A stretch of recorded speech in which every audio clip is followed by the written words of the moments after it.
Ladies and gentlemen, boys and girls, welcome back to the Reaction Time podcast. We are once again in the house. We're recording back-to-back weeks. We barely did that when we were recording regularly, and now we're bringing it at you because it's world season, baby. Let's. Revolved.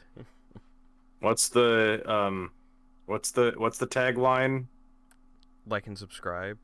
Turn it No, all no. down. Oh, the world's timeline that they keep saying before every game. Make or break. Yeah, the make or break, whatever. We're making a podcast, not breaking a podcast, I hope. Anyway, I'm David, that's Steven, that's Eric. We We're have recording name extra. tags now. Yeah, we're recording extra late at night tonight because there was baseball and it was sad, the end. So I might be less productive than usual, but hey, whatever, it's happening.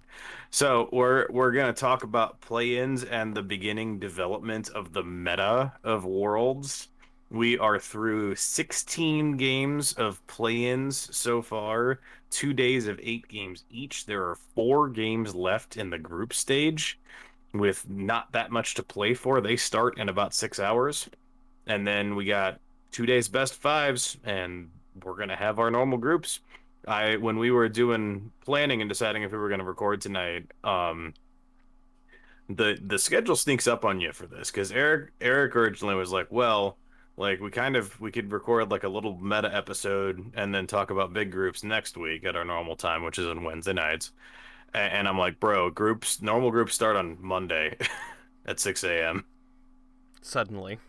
So like Groups. there's like a day gap and then we get right into it. So this is kind of our chance to take a look at how things are setting out, and we can look a little bit at what we got right and what we got wrong. But the most we're going to talk about today is meta, because there have been a lot of picks. There have been some stuff that there was some rumbling about before the tournament. There's been some stuff that just doesn't ever go away. So we've done meta breakdowns in the past. We're gonna go down lane by lane, take a look at how stuff is shaken out, take a look at some notable picks, see what's working, what's not working, what has been some good performances in various lanes. And we're gonna start as one does in the top lane. Eric, what is one trend in champions or player performance from top lane that has caught your eye in the first 2 days of Worlds? So I guess my main thing is that top lane is actually the lane I think we'll get the least of from the group stage, because a lot of these teams kind of have weak side top lane. Or they're like Vizichachi, who like tries to play Jace and then gets camped out of the game.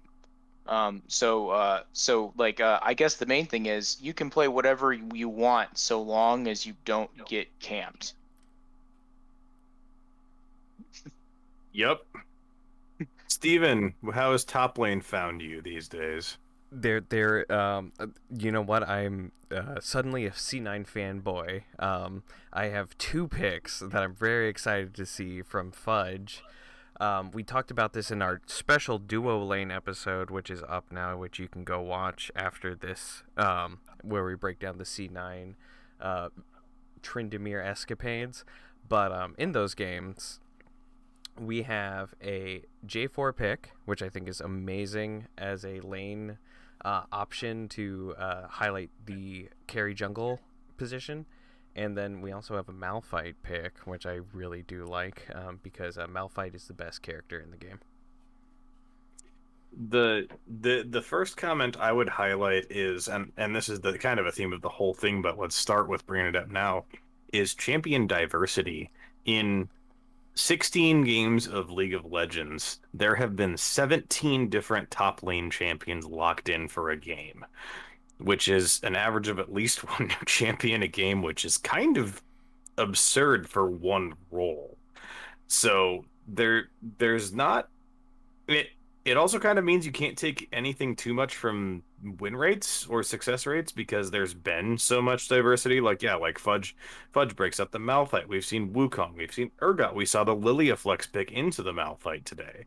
Like, it's some stuff has worked, some stuff hasn't, but the Jace is the only champion with more than 3 picks top lane, so it's really hard to draw any kind of meaningful champion performance rather than, as Eric said, it's either weak side performance or it's lanes getting a counter pick and getting a camp, which has happened on and off for various things. We've seen some big performances on various things. We've also seen some big top lane performances go by the wayside. I believe it was Infinity Esports' Bugax had a Gnar game with 11 kills that his team lost because they didn't play very well around the Gnar, which is unfortunate for them. I think that also brings out kind of a component of like who is winning is or like team synergy is really big. Like champions that lend themselves well to easy to pull off team synergy to cover up for your weaknesses of playing together, or your ability to play as a team to counter things like the Tryndamere mid. Kudos to LNG, who did very well in that game. Maybe another way of thinking about it is like last year at World Season, it was all about late game is now 35 minutes, right? So like instead of late game being 50 minutes, you're a 500 CS Sivir, it was like 35 minutes you're an Ezreal and you have a Trinforce and Manamune or whatever. And like now it feels like we've moved it so that the relevant phases of the game are kind of even faster. So now it's like what we're really talking about is almost like early game strategy, like lane phase strategy. Like what's your team's strategical approach to like surviving to minute 10 of a game of League of Legends? And it's not just about tactics in like the first 10 minutes of like, can you set up a freeze successfully? Or like, do you actually understand when to recall in lane? It's also just like, do you actually understand what you should be doing in your lane to not lose the game? And it's like, and it's, you have to know it right off the bat and actually understand how to do it. And the teams that actually understand, like, you know, here's how our lane is supposed to work, period, like, are the ones that are finding success. And that's so outrageous that it's like strategically you have to know how to solve the first 5 minutes is now like the most important thing of League of Legends. Yep. Yeah. Eric, Steven called out the Malphite performance. Eric, did you have a notable champion performance you would like to call out of the games in Oh, top I think lane? Evie's Urgot game, was it Evie who played Urgot? Mhm. That was sick. I do feel that top lane has a lot of niche or like one trick picks that have shown up so far in play-ins that weren't on like the predictions for either like the power picks or like the from like solo queue data or from like tier lists going into this tournament. So like the Urgot pick, the Aatrox game from was that Rascal or not Rascal? Morgan, was it Morgan who played Aatrox? That one Aatrox game that randomly happened and popped off. Like there were like a few of these were like one trick picks, not, and the Malphite from Fudge is another example where it's like these aren't even good in the meta against like some of the power picks necessarily, but like they're just really good at these champions, and so they played it on this play-in stage and crushed with it. And so like one tricks in top lane seems pretty safe at the moment, especially since like the expected super powerful top lane picks going into this were Gangplank, Fiora, Jace. And Jace has been answered really well because people get ganked and die. So like it seems like you can do whatever you want so long as you actually know to have your jungler show up. Something that within that statement was like Jace is a known element, and I think a lot of what has shown up is like we have an answer to Jace. Let's implement that now, so we don't have to deal with that the whole tournament. And ironically, you called out the one I was going to call out. We've only seen one Fiora game, but it was Ale, who was one of the things I got right from our preview stage. Is Ale's beast, because he went very large on the Fiora against Peace. Like the 2 3-0 teams in LNG and Fudge and Cloud9 have Fudge like Esports. Fudge Esports have like the top players who they could actually play around in games. They didn't do that for the Malphite or the Jarvan game, but like there are other games with Fudge. Like they like Blabber hard camps his lane, and they were able to like absolutely dumpster some of these teams who just don't know what to do when their top laner is picking some champion that's just supposed to exist up there. and then they aren't allowed to. Like, what are you supposed to suddenly do then in the game of League of Legends? Like, There's two top like laners. What do we do? yeah, like poor Chachi, like, you know, gets the reasonable gangplank into what I think was it gangplank into Fiora? Gangplank Was into that Fiora. and it's like he just gets camped. And it's like this should be a lane for him. And like they gave him specifically like a champion that is supposed to be good into these matchups that should even be able to exist weak side. And it's like no. No, you just don't get to play League of Legends. Tarzan's going to be up there 24/7. They're going to force you off your turret. They're going to force your recall. They're going to force your Gangplank ult on the wave, and then they're going to force your teleport, and then you have nothing left. And it was brutal, absolutely disgusting. I don't see champion picks there shaping things as much as like as having a good strategy, understanding where you're allocating resources in the early game, and then executing on that strategy and pivoting successfully based off of map awareness. The other thing that I would like to note in terms of one tricks, um, is that we have 17 champions who have been picked, and that doesn't include the champion people who have had their one tricks banned out from under them 3 times. Chachi has drawn 3 Poppy bans. I'd just like that noted. He wants to play it. He said it in their interview today, and they won't let him play Poppy, and I'm sad. The Poppy, end. like Poppy is like a weak side champion, but does hard counter like a lot of these matchups, doesn't it, David? But you have like, to take it red side because any bad matchups if you don't like you can't play the Jace matchup. yeah. But like, you know, into Fiora, great. Yeah. Into Camille, hell yeah. Like Aurelia seems decent. And Poppy's also the transition point that I want to make because she's also really good against like the entire jungle pool right now except Talia. Lilia. So I think Lilia would also be brutal. Yeah. Yeah. As we transition to look at the jungle pool, the main point I want to make with the jungle is there is a consistent champion pattern here, and while there are interesting new additions to the jungle pool, it's still Lee Sin, 6 picks, 10 bans. Xin Zhao, 8 picks, 3 bans. Lee Sin has 100% presence in the game so far. That is not a change in the meta. They're definitely the top tier, but then after those are banned or picked, there's like a really interesting divide in jungle where it's like half of the teams, or I guess half the styles, go for ending up playing like a lethality jungler, and this was one of the projected new things that could show up in this meta, is teams playing like early active buying Ghostblade lethality junglers, where you have a lot of like speed, but then a lot of just high burst damage with the Zed, with the Talon, with the Kiana being the forerunner of them. And we did see them show up, and the Kiana has looked good. The Talon and the Zed have not looked good, but that could be due to other factors. I'd like to note that Kiana and Talon are a combined 6-0, so I disagree with Talon not looking good. I haven't been as impressed by the Talon games. I'll say it that way. On games. Yeah. And the Zed was by piece, so the Zed was by piece, but and then the flip side is playing AP junglers so that you can really unlock these really powerful AD solo lane options going around right now. We've seen a lot of like, you know, either flexing the Aurelia pick specifically, and like and so then like the Lilia and the Talia have been the ones that have shown up so far. Gragas counts too. Gragas, I guess, yeah. I would also like to note in my specific game call out, first game of the tournament, we got all these assassin picks sitting around. We got Lee, we got Xin Zhao. Willer walks in here and locks Sejuani. So, yes. And loses.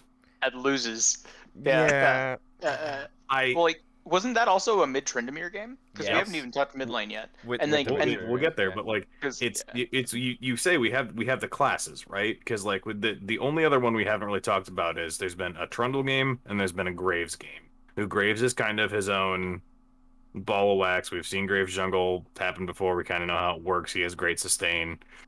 Blah blah blah.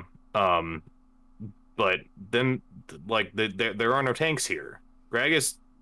Jungle Gragas builds mage. Like, there are no tanks here. So the Sedge kind of feels like you tried, but this is not what's in the meta right now and hasn't been in the meta for the entirety of Season 11.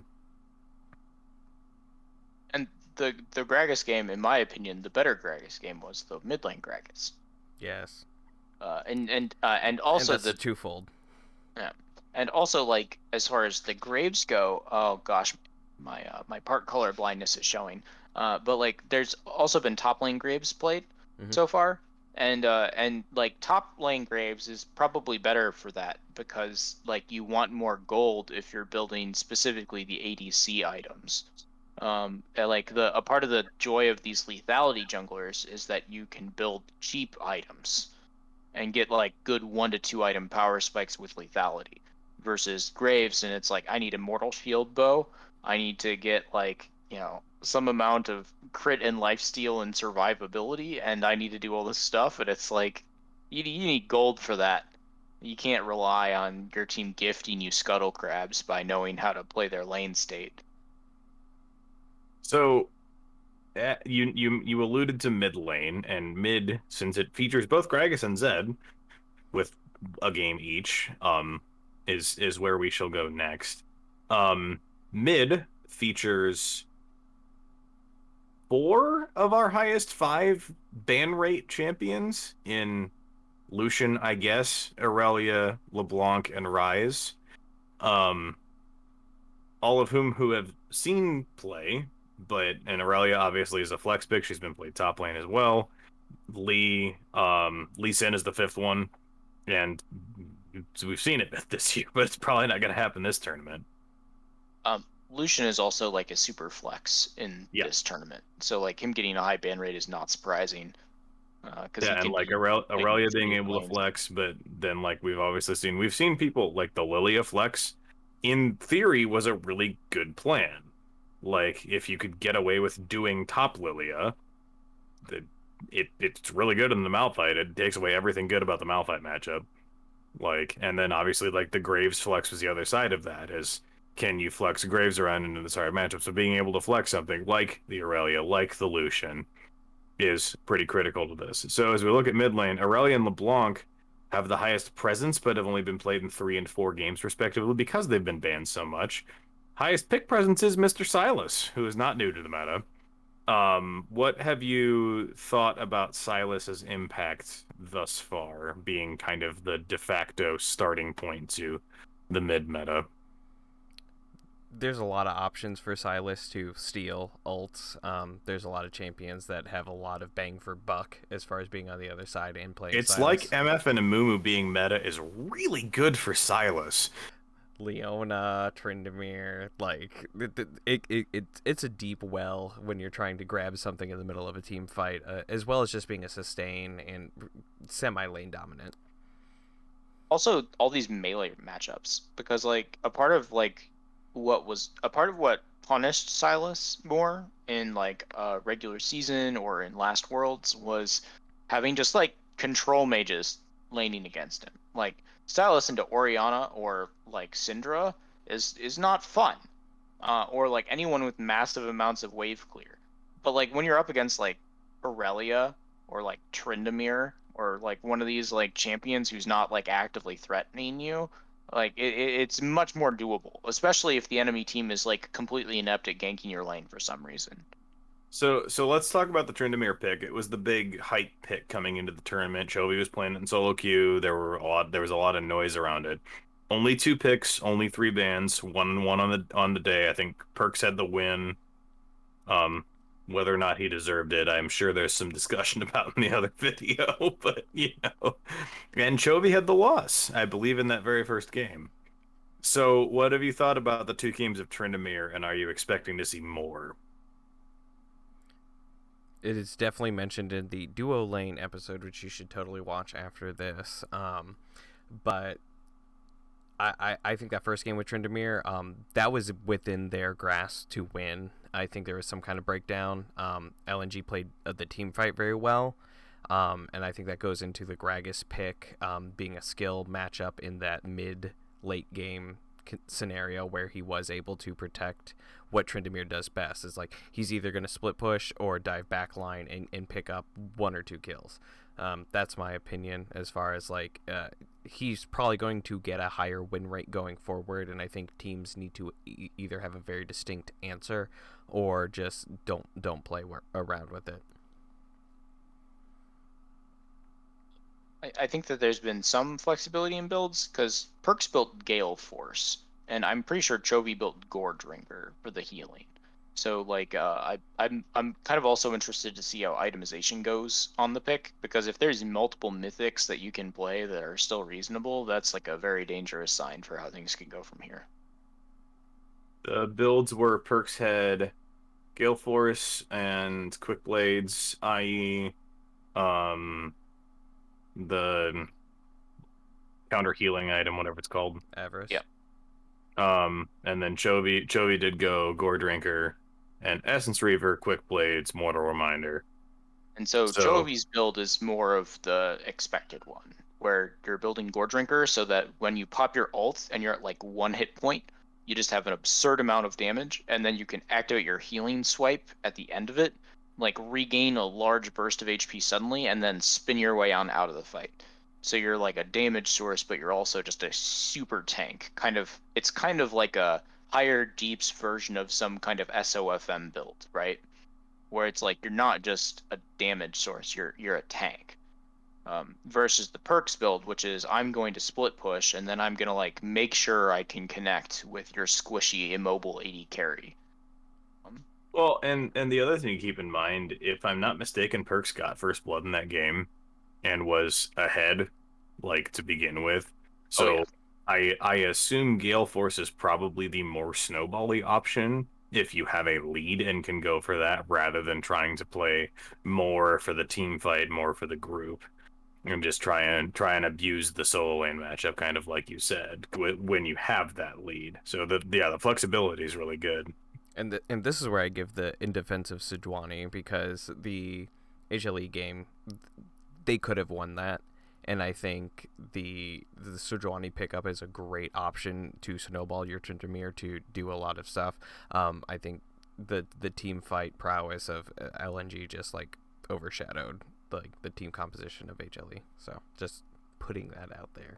The other thing to remember with Sedge is she synergizes really well when you have a lot of melee champions on your team, which we're seeing like with Aurelia and Silas and Yone and Tryndamere all being these matchups along with every top laner in the book.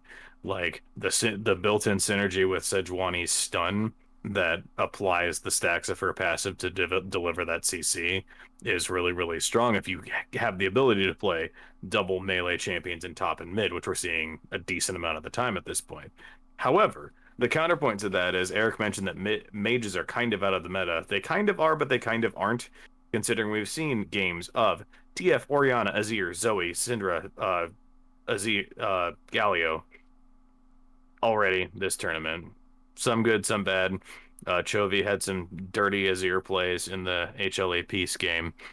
So the mages are still there, but it's just the other things are higher priority at this point, depending on how the bands sit. So any other thoughts on mid, any particular performances you want to highlight? We already talked about the mid Gragas, which was great.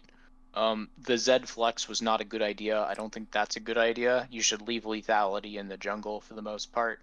But like I understand the intent, which is to like keep as many options on the table for flexing these like laners as around on the board. But like surprisingly, like aside from Aurelia, there's not too many good mid lane flexes. Like it's really gonna be like top jungle or mid jungle as your flex options in this meta.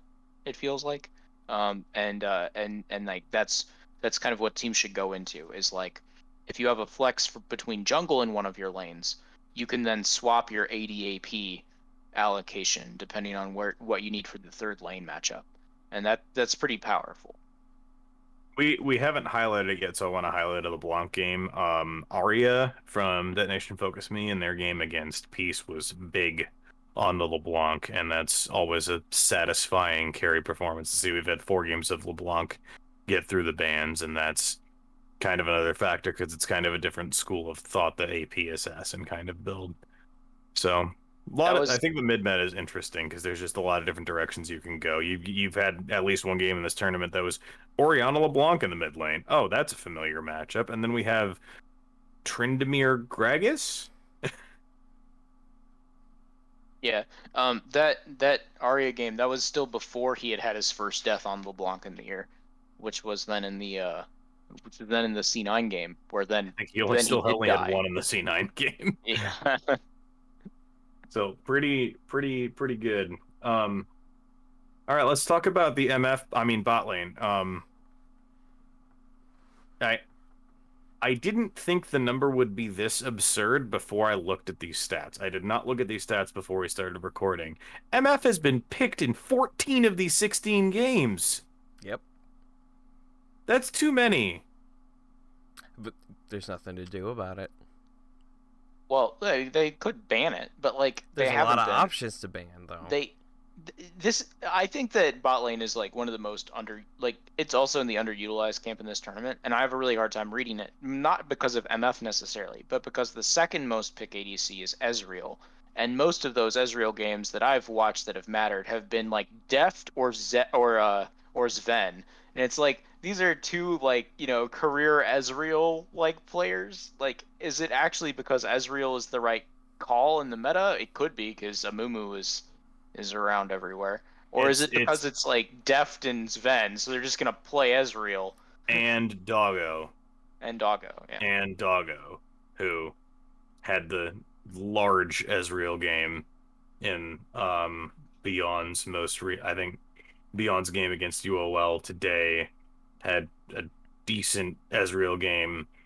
And Beyond's game against Galatasaray, even in the loss. But yeah, it's 2 games each from Sven, Doggo, and Deft, who, that's clearly a comfort pick for all of them. Sven has looked great on it both times he's played it. And it's still, you can get rid of Divine Sender or Ezreal. This is the thing that I wanted to get rid of from the summer meta that hasn't gone away. And I'm tired of it, and I want it to go away. But I also don't want it to go away to just MF. So, it is what it is. The point that I think I said this in chat a couple days ago is kind of go with the support pick. Picking MF when your opponent can pick Leona feels like a trap to me. I have not gone through all 14 of the MF games, which, by the way, they are 7-7 wins and losses. Kind of makes sense because it's been basically every game. But if a hypothesis is that if the Leona can just cancel the MF ult, it seems bad for the team with the MF to me. So it is bad. One thing though that I've seen in these games is that you still get like a wave and a half or 2 waves of the MF ult out before you get stunned, which is still a decent amount of damage, especially with if the enemy team is top lane Graves, jungle Lilia, and some bruiser mid who have just been running at your team. You actually can chunk out a lot of these champions pretty conveniently with no tanks. And so it's interesting because yes, you can just cancel the MF out of the ult. You have a lot of gap close to then follow up on the MF and kill the MF, which has also happened quite a lot in these games, especially when you're playing Ezreal against it and you're Deft arcane shifting forward to 1v1 the melee Ezreal, as the cast today often referenced. Yeah. So it does seem pretty abusable in these contexts. It does still output a ton of damage, and the main benefit of this MF pick, our point one, it combos really well with both Leona and Amumu and Rakan.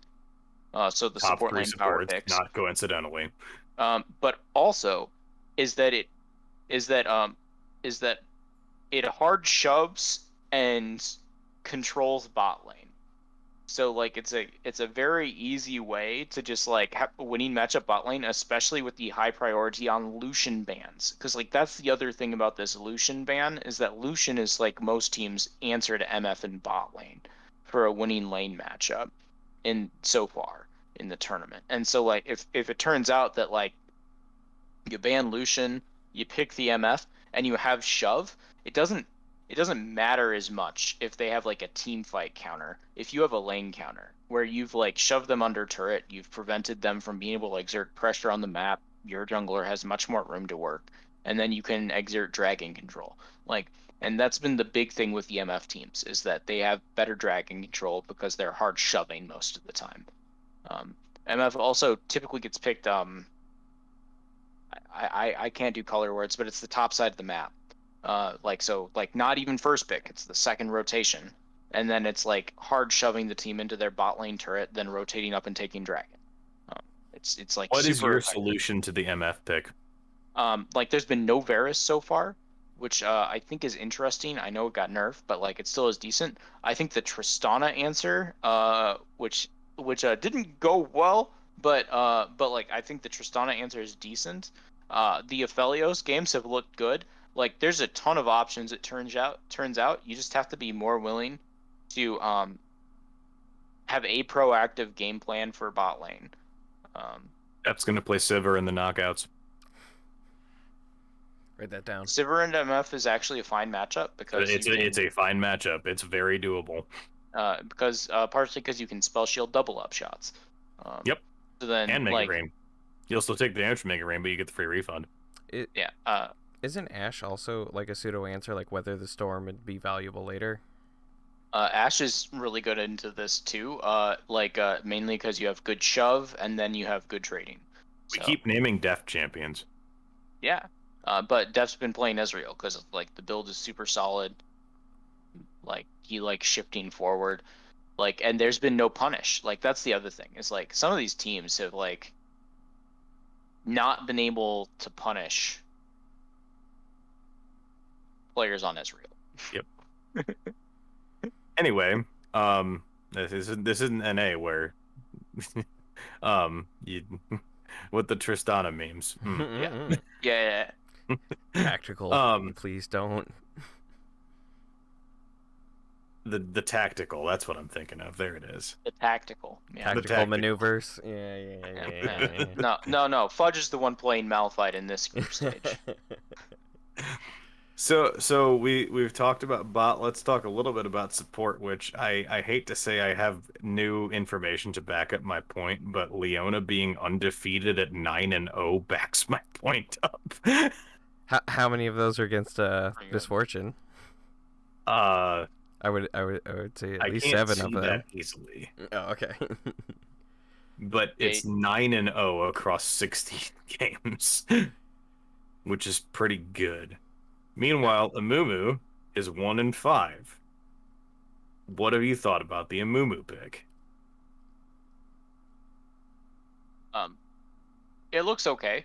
Like the big problem, and it looks good in team fights. The big problem is that the better Amumu ulting champion is Sylas, and most of these teams have let the enemy team pick Sylas after they lock Amumu. So it's like it's not even getting countered by the lane. It's the fact that it's like, oh hey, you just like delivered this like best team fight ult into the game to my AP scaling mid laner. Thank you very much. And then like giving the enemy team Leona into it is fine. And then especially when you're like always pairing the Amumu with Misfortune. Like it's just like a combination of factors where like the team fights haven't gone well. Teams have been really good at punishing Amumu because so Leona and Nautilus as Aftershock champions at support are ones where you're comfortable using one of your many CC abilities on the engaging champion to like activate Aftershock so then you can, run away. Amumu only has Bandage Tossed as a non-ultimate ability that you can use to proc Aftershock. And so, like, what you've seen in some of these Amumu games, the enemy team just, like, hard forces on the Amumu. This poor support Amumu with no money. And then like, they're trying to run away, not run at them. so they don't bandage toss, so they're not getting their aftershock proc, and then they just die, and it's that's very sad. It's I'm curious to see so a few of this solo queue specials that have been showing up in play-in stage, and there's been a high amount of them with like all the champ diversity.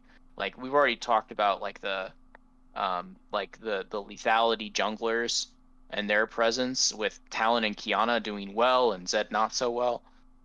But then like in support, Amumu is one of these. But then on the complete other side of the fence, there's the Nami pick, which has shown up twice. Electrocute support Nami. Because you know what actually is really annoying to like Leona or Rakan in lane? It's getting like hit by a wave by a fish for like a third of your hit points and then having to back off. But like that also hasn't gone. So like these solo queue specials haven't been very effective so far, which is pretty fascinating. Yeah, like I have now gone and checked. 5 of MF's 7 losses are to the Leona. Like it's just directly to it. And 6 of the team six there are 6 different teams who have wins with Leona, including some of the bottom tier teams in the tournament. Like it's not just one. Like Vulcan has only played Leona and C9 have won all their games. So that's one thing. But like it everybody's playing it and it's won every game. And it's been a lot into MF and Amumu, but it hasn't just been that.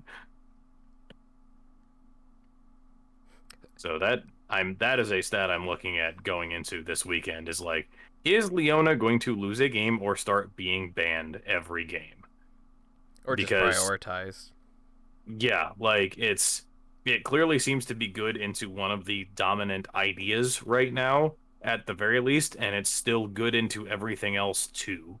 So, like, is there a point where you just ban it out and take the Amumu Rakan? And, or like, I feel safer doing MF Amumu if I'm just gonna ban Leona phase 1 and deal with it and deal with whatever power pick I unleash.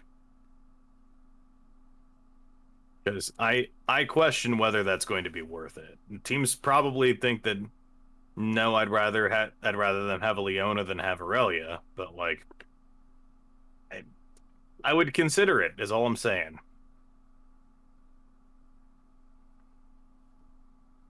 All right. Did I miss anything picks wise? I mentioned the Nami. There's also been Bard, Karma, and Lulu as like enchanters played in support. Not to great success, but it's a strategy that's shown up. Well, and it's like the question when you start seeing an enchanter is who is it with? Because that's what I want to know. So this Lulu pick was with the MF, which seems weird to me. Yeah. I honestly, if like Lulu wants to see play, put it against the That was Tryndamere. that was on Red Canaans in their loss against LNG, and they won lane really hard. So like it was Push. and like that Light even got the Lucian counter into MF and ended the game 605. But like it's the big thing with that is supposed to be that you have these winning lanes, and the plan was how do we win lanes harder? Let's put a Lulu down there. It's also really good into Zed, which Icon was playing in mid lane, because I guess, and that game Tarzan was the one playing Gragas. LNG has a Gragas fascination, which I think is going to be an interesting thing going into group stage, because that's the team that's probably the closest to what the actual meta is going to be. What do you Gragas mean is C9 important. isn't the meta-defining team of the tournament? Anyway, let's talk about C9. I want to talk about C9 for a bit because I was wrong, and I'm happy to have been wrong about them. They look great. There is a chance that C9 does not even have to play their game tomorrow, and they will clinch a spot in group stage, which I'm kind of hoping for because I want trolling. Um, so to be clear, just by virtue of the schedule tomorrow, um, C9's group, they are 3-0. DFM is the only team that can catch them. DFM is 2-1 right now. Galatasaray is locked in at 2-2. They'll either have a tiebreaker or be in the 3-4 matchup. Beyond, who I certainly think there were higher expectations from not just us, is currently fourth at 1-2 and have a game to play, and then UOL is basically out of it at 0-3. But that's not the important thing. The important thing is DFM Beyond is the first game of Group B tomorrow. If DFM loses that game to Beyond, which makes 2, 3, and 4 in that group all 2-2, it means that C9 clinches the top of the group and UOL locks into the bottom of the group. So it means their game that's next is meaningless, which tends to create fun results. So credit to C9. What have you seen that has worked well for them through 3 games? I actually kind of want to like circle back on like C9 looking well. They are trying their best to throw in some games, and they have to polish that up. So as much kudos as I want to give, like there is a lot of oopsies. We all died for a needless fight, and not beyond just like pulling a perks and not pressing R, but just like like I'm sure y'all touched on this in your duo lane episode that you can find linked below my face or above my face or somewhere. The little eye pops up or whatever. If Galatasaray commits to the Baron call at about 23 minutes in that game, when I think it was the first time Perks had died in the game, and it was 5v4, Gallows on Baron, have it down to 3,000 health, and C9 get poked out by the MF ult. Like, Gala has to take that Baron immediately. Well, and Blabber the got fact picked. that they didn't is among the reasons they lose that game. Like, they were sure they were down 5,000 gold, but like, you have 5v4, your enemy team's at half health. You have to commit to taking the Baron. Better teams commit to taking the Baron and taking the risk. Yep. And that's a loss easily. So I mean, they are just like a player or two away against a better team of not looking great. I do think that there's been a bit of like hubris in like C9 pick ban, as well as in this in the gameplay, like Perks buying Magi's and then immediately losing all of his stacks in book on another game. But like there's been a non-zero amount of hubris in both pick ban and in the gameplay on these games, but it's been deserved because they have been winning, even with all these mistakes. The enemy teams have not been able to punish them. Like you mentioned, like the Baron call, where they should have kept on the Baron. That's been one way that they've outskilled their opponents. The other way is when teams just like continuously overcommit to failed plays after it's already lost. Because in that same game earlier on, there's this like play in bot lane. It's like a total fiesta fight, and then like they fail, like a Galatasaray fails to get their pick on Sven or on Vulcan, and then they see Blabber come in, and they still over push to try and then close the kill on Sven after Vulcan flashes out. And then it's like, you've already seen the jungler. What are you doing? Why are you still fighting this? They overcommit. Mojito was still coming from River, and then decides to also overcommit for the play after both of his laners are already dead, trying to get this kill. And it's like solo queue all over again, where it's like one after another after another. And like, this isn't an isolated incident. Like, most of these teams are doing this, where it's like, you know, we need this to work, and then they try super hard and then it fails, and then they like just like super snowball this Ezreal to suddenly be 3-0 at like, you know, early in the game, and then his damage output just wins. And it's and like that happens in both groups. They did this into Deft too in some of the games in the other group. Like, and then doing that and then like under committing on Baron is like, it's really rough, because like you got to learn like when to just to think a little bit more on some of these plays.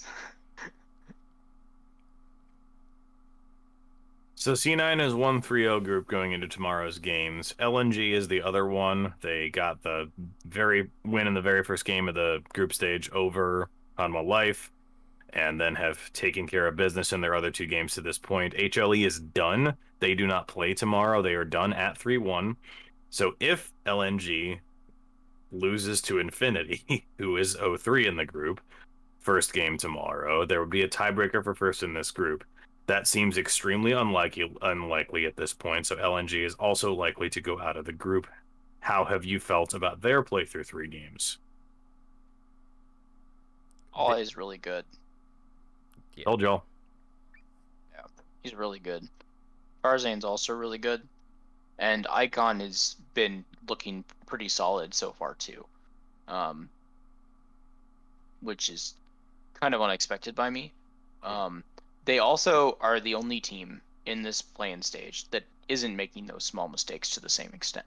Where like I don't see them throwing needless kills over the fence in early and mid as much. Like they're not perfect, but like they're definitely much more smooth than C9 and HLE. And that's a real big deal as far as like, will this team be able to get wins going into the next stage? Well, and it was LNG's thing this summer split was they started summer split 7-0 and included beating some of the top teams in the league in that opening stretch. They clearly know how to win consistently. They just fell off to a pretty significant degree after starting the year 7-0, which is why they were as far down the table as they were to start the playoff bracket, and it was a little bit surprising that they got to Worlds. But they know how to win games against really good teams, and they know how to take care of their business, which is what they have been showing this week, which has been very impressive. So I suspect they're going to take care of business and take that first seed. Outside of C9 and LNG, who has impressed you the most?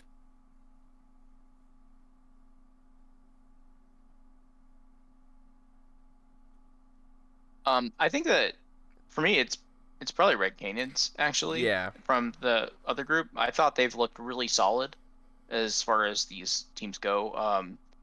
Uh, uh, it's I think Titan's been playing pretty well, and then but then mainly it's just their team coordination. Where like they've been team fighting well compared to some of these other teams, and then like had a better game plan for like the 10 to 15 minute range. Uh, and been able to like actually press in leads and take turrets. And some of the playing teams have really struggled with that. Yeah, I think shaking off the solo queue mentality and like this is a team game, playing as a team in a unified front with a game plan is going to be the big differentiator between the top tier and low tier, even throughout groups.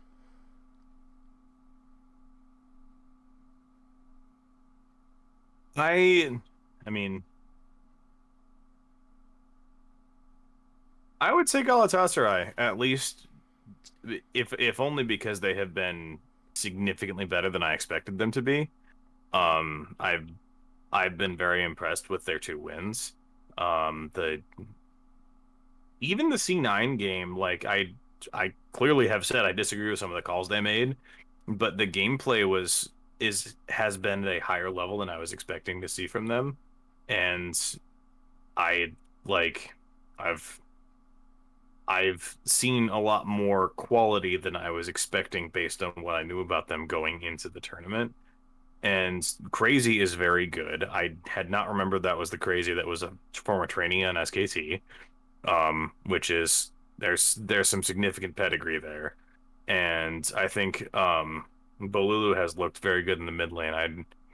I remember being impressed with him last year at Worlds as well, and he's played very well. He's clearly more of a mage player than some of the current meta picks with a Rise, TF, Azir, Silas games under his belt at this point.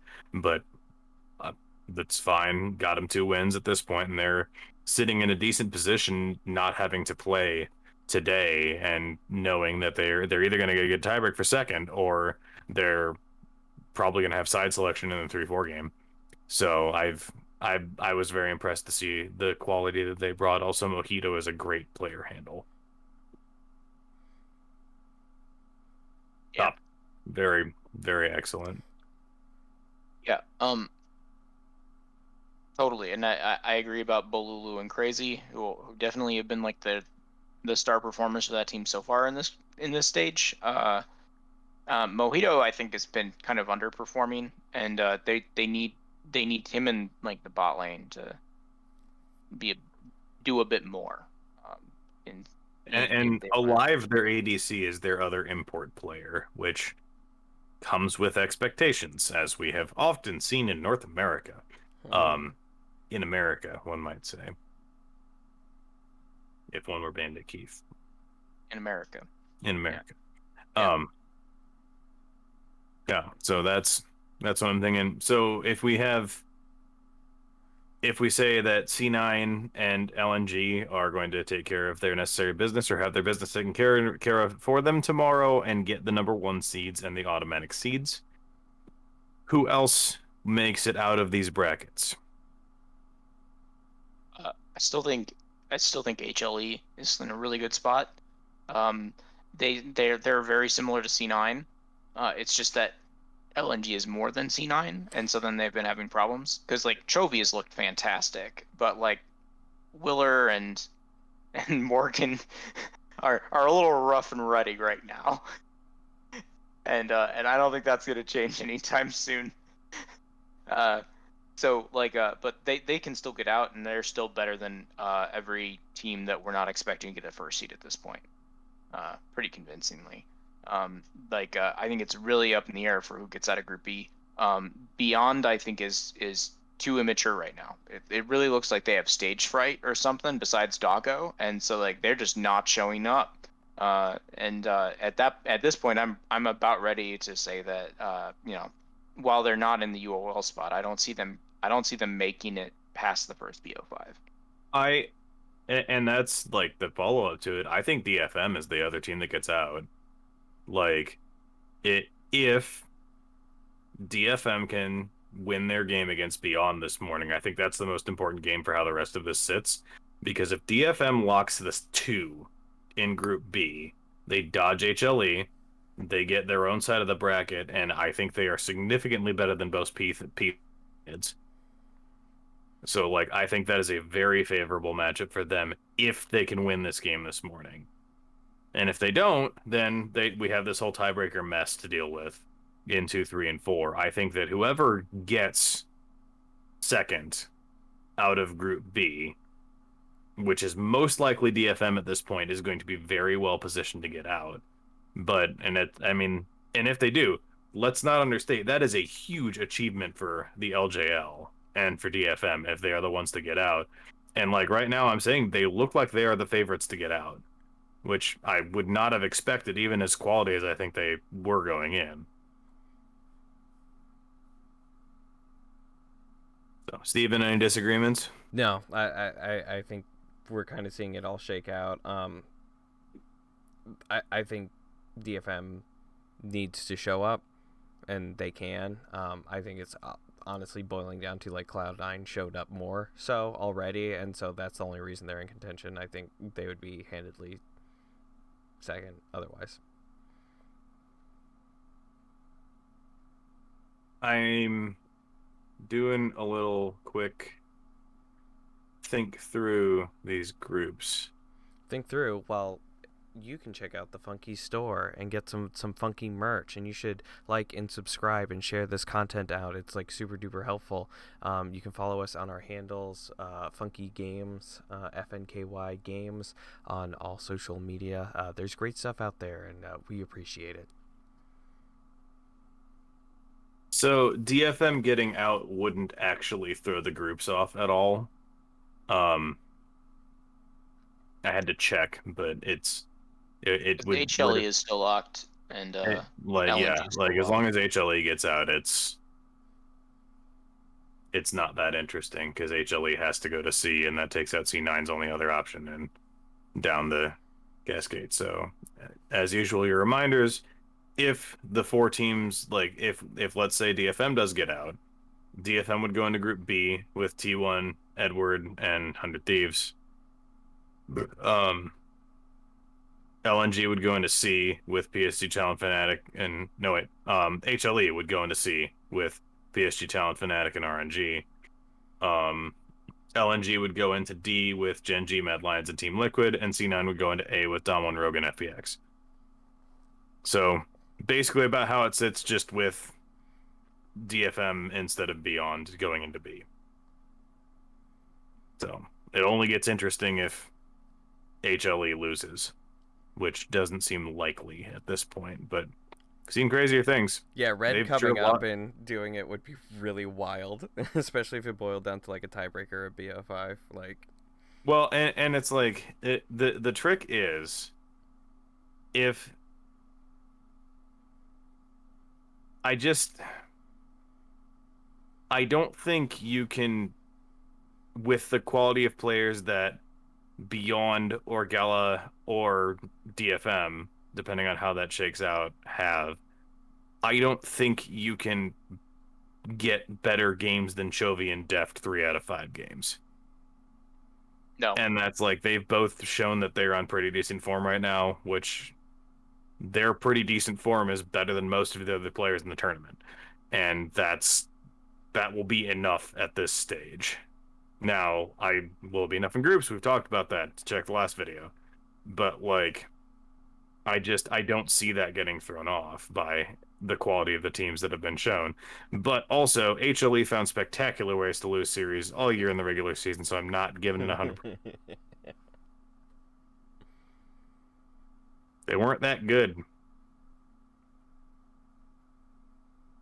for a lot of the time. All right, gentlemen, any final thoughts? Are we seeing any upsets this morning, or is everything going to the script? HLE is the only concern. Yeah, I think And that's a long shot. And I think, like, HLE doesn't even play this morning. I think the 4 games this morning are going to go just about as we expect them to. You got over. So sorry, it's Peace versus Red Canyons, right? Who you got winning for side selection between Peace and Red Canyons? For side selection, Peace. Peace. Okay. Peace. All right, cool. I'm thinking The Motley Crew. It feels like they're finally figuring out how to play the game, although Chachi still has not gotten to play League of Legends. Well, and that's like their whole problem, right? Is we have to recall that they kind of just haven't been together that long, so they're going to get better the more games they get to play. And so now they're going to get to play at least 4 to 6 more. And I think that will only get them better and better. But like, getting that first win on the board, I think, was a big deal. And so I'm optimistic about them going into this matchup in the morning, I think. And I think winning that could put them in just get the mental in the right place. All right, now I have to ask the most important question of the podcast. Have y'all been getting drops? Yes, I got a drop from the Cloud9 game. I got a capsule to open. I'm going to open my drops live on the podcast. Oh, I got no. 2 esports capsules and 1 World's Rewards capsule. Ooh. So my World's Rewards capsule has a summoner icon in it. Hooray. My esports capsules have a summoner icon and the 2016 MSI summoner icon. Nice. I got 3 summoner icons for watching on the official stream. Get it. Just what I always wanted. That does not motivate me to not just pull up Twitch. The end. The end. Do better. Rewards drops. Monetize your like, if you're going to make me watch on your website, try harder to make me watch on your website. Like, I already only do it to finish the missions and then I stop doing it. Try harder to make me do it. Give me some funky drops. If there's more software leaks, maybe we'll get that handed to us. So Yeah, Steven, was the Funky Games Twitch channel's information leaked? The millions of dollars you've made? Yes, yes, it was. I'm big baller, and now everybody knows it, so they won't buy funky merch. That's so sad. If only I wasn't Except they so. will, because you're such a cool high roller and they want to be like you. Yes, Just look how you want to cool be you part look of in it. your funky t-shirt. Yeah, exactly. An official Blockbuster merch, like. Don't you wish you could get a t-shirt like that somewhere? You should. You should go to the funky store and look at it. Maybe don't buy it though, because I don't need your money. Don't do that. But actually, He wants it. you Don't could listen look to at him. it. He wants your money. He wants all the money. Yes, I'm a big hoarder of my piles of money. See all that stuff behind him that you can't see? It's all just made of dollar bills. Yes, yes. Don't look at it. Don't look at my background. Eric, what are you playing these days? So I've been playing a non-zero amount of Mario Tennis on the Switch. I think it's too easy, but you know they added this adventure mode that's like about as close to tennis as it is to like 14th century combat or something. But I'm surprised you're not playing the golf game, which also looks not that close to golf if you start digging a little bit. Battle golf. Mario Tennis is more nostalgic for me than Mario Golf, but That's fair. Steven, what you been playing? I've been playing Super Metroid in preparation for Metroid Dread, which supposedly is showing up on Friday, which would be awesome. Those videos will be up. I've also been doing my annual last minute grind to gold, playing a lot of J4 Jungle because it's broken and it's easy LP. So I have been playing Genshin Impact because I am the biggest weeb on this podcast. Oh my god. That's a lie, just in case you were wondering. That is a bold-faced lie. It's Eric. Eric's the biggest weeb on this podcast. I'm gonna record you saying that and have it be like a voiceover line in the future. Need that.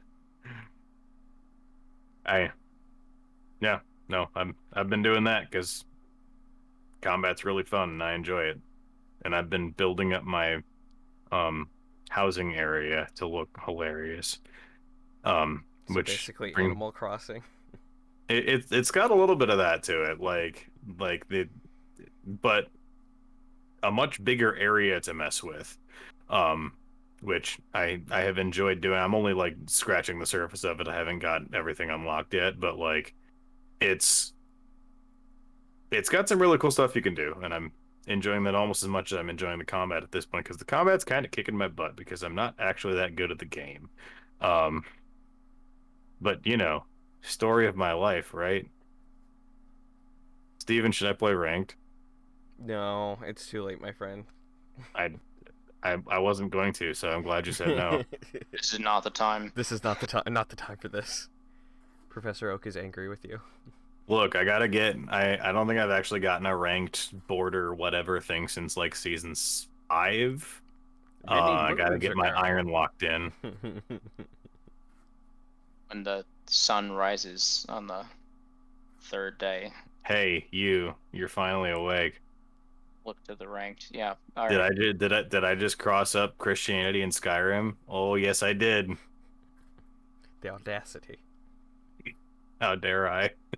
Oh, I was going to Lord of the Rings, so it was more Lord of the Rings and Skyrim, which is. Look, you also... said on the third day, and I don't think of Lord of the Rings east. first. I hate to break it to you, bud. Like to the east is Gandalf. Gandalf, like close enough, but